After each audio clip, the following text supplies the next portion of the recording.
तो भाई लोग अपने ओजी कैरेक्टर्स के कैमियो के साथ एलिस इन बॉर्डरलैंड का सीजन 3 ऑफिशियली एंड हो चुका है और ये देखने में काफी बढ़िया था। स्टोरी से लेकर विजुअल्स एंड कैरेक्टर्स तक एवरीथिंग इज नाइस। जहाँ इसमें थोड़े प्लॉट होल्स जरूर थे जिन्हें अच्छे से क्लियर नहीं किया गया, बट दैट्स फाइन। उनके अलावा सीजन 3 काफी बढ़िया था, स्पेशली इसकी एंडिंग। वो नेक्स्ट लेवल तो थी ही, लेकिन उसी के साथ इसके फ्यूचर के रिलेटेड भी बहुत सारी हिंट्स ड्रॉप करती है। तो चलिए एक एक करके इसकी एंडिंग, जोकर, एलिस एंड ये बॉर्डरलैंड आखिर है क्या, सब पे अच्छे से बात करते हैं। तो एंडिंग पे जानने से पहले आपको पता होना चाहिए कि आखिर ये बॉर्डरलैंड है क्या और यह गेम्स क्यों खेले जा रहे हैं। तो सीजन 2 एंड सीजन 3 में हमें बॉर्डरलैंड के बारे में जितना बताया गया है उसके अकॉर्डिंग बॉर्डरलैंड एक ऐसी जगह है लाइफ एंड डेथ के बीच में, जहाँ जितने भी नेचुरल डिजास्टर्स के विक्टिम होते हैं, सिंपली वो लोग जो कि अर्थक्वेक, सुनामी जैसी चीजों के दौरान ऑलमोस्ट मारे जाते हैं या मरने वाले ही होते हैं, उन्हें बॉर्डरलैंड में एक लास्ट चांस दिया जाता है अपने फ्यूचर को चूज करने का। जहाँ अगर वो इन गेम्स में विनर बनते हैं तो वो रियल वर्ल्ड में बच जाएंगे, लेकिन अगर वो गेम्स के दौरान हार जाते हैं तो उन्हें बॉर्डरलैंड एंड रियल वर्ल्ड दोनों जगह मार दिया जाएगा।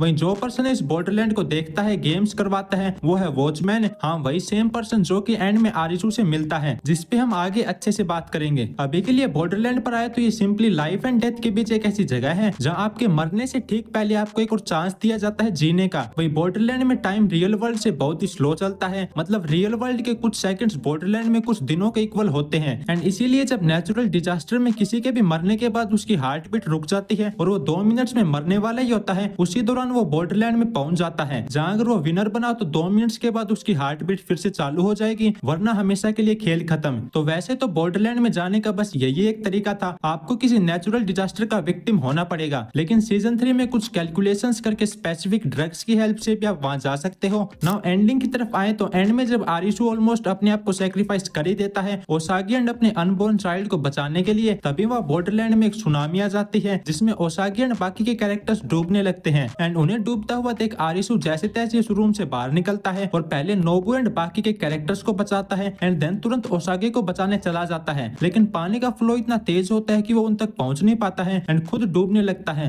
वहीं बॉर्डरलैंड में आरिशु के डूबने के कारण रियल वर्ल्ड में भी बेंदा, हाँ वही कैरेक्टर जो कि इस पूरे सीजन में अचानक से कहीं भी आ जाता है, वो आरिशु को मारने लगता है ताकि वो फाइनली गेम को खत्म कर सके। लेकिन तभी एन जैसे तैसे बेंदा को देख लेती है एंड उसे मरने से बचा लेती है। तो मैं स्टार्टिंग में इसी प्लॉट होल की बात कर रहा था कि हमें सीजन 3 में एन के बारे में कुछ भी नहीं बताया गया, जैसे कि उसे बॉर्डरलैंड की सारी बातें याद कैसे हैं, उसे बॉर्डरलैंड में जाने वाले ड्रग्स के बारे में कैसे पता एंड एट लास्ट उसने बेंदा को कैसे नोटिस किया। इन सभी क्वेश्चंस का हमें कुछ भी जवाब नहीं दिया गया और शायद ही कभी आगे हमें इसके बारे में बताया जाएगा। खैर अपने मेन टॉपिक पर वापस आए तो एन के आरिशु को बचाते ही वो बॉर्डरलैंड में भी पानी के ऊपर आ जाता है, लेकिन उसके ऊपर आते ही बेंदा फिर से उसे मारने की ट्राई करता है, लेकिन तभी वॉचमैन उसे मार देता है क्योंकि बेंदा इस गेम को उनके तरीके से नहीं बल्कि अपने फन के लिए खेल रहा था। एंड बेंदा के मरते ही वॉचमैन आरिशु को एक फाइनल एंड लास्ट गेम खेलने के लिए इनवाइट करता है, जहाँ वो उसके सामने 2 कार्ड्स रखकर कहता है कि अगर तुम्हारा पिक किया हुआ कार्ड जोकर निकला तो तुम्हारा फ्यूचर मैं तय करूंगा, वही अगर कोई दूसरा कार्ड निकला तो अपना फ्यूचर तुम खुद चूज करोगे। लेकिन अब इसे कोइंसिडेंस कहो या फिर वॉचमैन का प्लान है, वो दोनों ही कार्ड्स जोकर निकलते हैं। एंड ये देख आरिशु उससे पूछता है क्या तुम ही जोकर हो, जिसपे वॉचमैन कहता है कि कार्ड्स के एक सेट में टोटल 52 कार्ड्स होते हैं, जिन्हें कि अगर तुम ऐड करोगे तो इनका टोटल होता है 364 और अगर उसमें तुम एक जोकर ऐड करोगे तो होते हैं 365, यानी कि तुम्हारी इंसानी दुनिया का पूरा एक साल। वहीं अगर इसमें हम एक और जोकर ऐड कर दें तो होते हैं 366 दिन, यानी कि एक लीप ईयर। तो जोकर कोई इंसान नहीं है, ये तो बस एक कार्ड है जो कि लाइफ एंड डेथ के बीच के स्पेस को फिल करता है और इस बैलेंस में दोनों ही जोकर काफी इंपॉर्टेंट रोल प्ले करते हैं। जिसके बाद दोनों कार्ड जोकर निकलने के कोइंसिडेंस पर वॉचमैन आरिशु को खुद अपना फ्यूचर चूज करने के लिए 2 ऑप्शंस देता है। फर्स्ट वन, वो भंवर में जाकर आसान मौत को चुने जहाँ कोई भी पेन या सफरिंग नहीं है, या फिर उसी के दूसरी तरफ वो चुने मुश्किल जिंदगी जिसमें हो सकता है कि शायद उसे ओसागी एंड उसका बेबी ना मिले। जहाँ आरिशु पहले तो थोड़ा कंफ्यूज होता है, लेकिन तभी उसे ओसागी मौत के भंवर की तरफ जाते हुए दिखती है, जिसे देखते ही आरिशु तुरंत उसे बचाने चला जाता है एंड एट द एंड वो उसे सेफली बचा भी लेता है। वहीं जहाँ तक बात रही वॉचमैन के द्वारा दिए हुए 2 ऑप्शंस की, तो अपने इस डिसीजन से आरिशु एक तीसरा ऑप्शन चूज करता है एंड ओसागी को उस भंवर से बचाकर जिंदगी की तरफ आ जाता है, जिसके बाद वो दोनों सेफली रियल वर्ल्ड में भी वापस आ जाते हैं एंड एक हैप्पी लाइफ जीने लगते हैं। जहाँ ओसागी एंड आरिशु को फाइनली इतना खुश होकर अपने बच्चे का नाम सोचते हुए देखकर मुझे तो काफी बढ़िया लगा। भला हो नेटफ्लिक्स का उन्होंने हमें एक हैप्पी एंडिंग दी, वो भी ओजी कास्ट के कैमियो के साथ, जो कि अगेन एक हार्ट वार्मिंग मोमेंट था।